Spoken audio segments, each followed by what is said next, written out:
And what the Proverbs never tells us is that God's law has the power to transform our hearts, is the power to expose our hearts.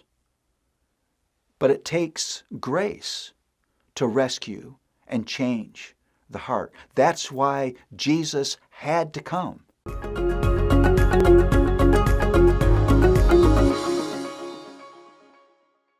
So we want to look at the theme of the beauty and function and limits of God's law as presented to us in the Proverbs.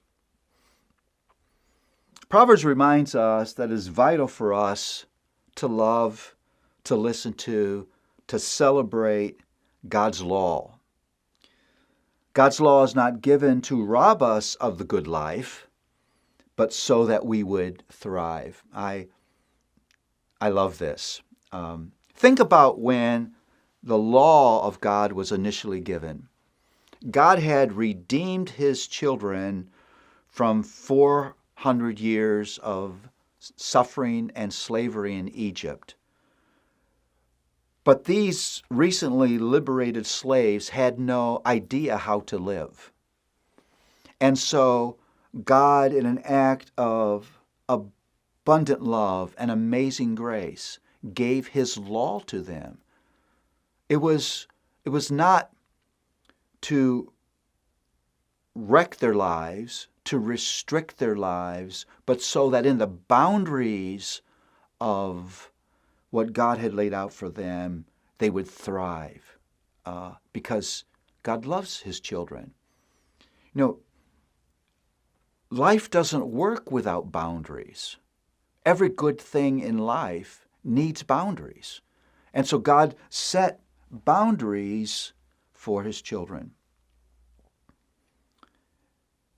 Think of the power of the law. You really get this in Proverbs. The law does an incredible job of exposing the foolishness of sin. I mean, if you can read the Proverbs and not feel exposed, you can get down on your knees and say, God help me, God help me, God help me. I have a hard heart. Because the Proverbs just exposes the foolishness of sin. The Proverbs is meant to bring you to this point of personal spiritual awareness and confession. Now, we need that because, let's be honest, sin doesn't always look sinful to us. When I'm eating the third piece of cake in an act of gluttony, I'm not thinking danger. I'm just thinking how beautiful that piece looks and how great it tastes in my mouth. If you're at the mall lusting after a woman, you're not thinking the danger and rebellion of that act. You're seeing something that's beautiful to you. So we need something that exposes to us the sinfulness of sin. But the law does something else. It is a wonderful guide for our living. The law guides us. I need that guidance.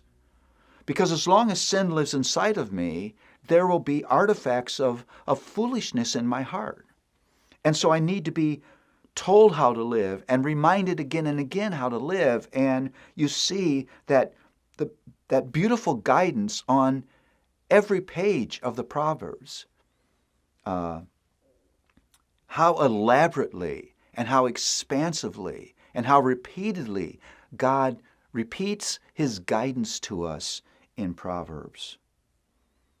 Those are wonderful functions of the law to expose sin and give us a guidance for our life. But the law has limits.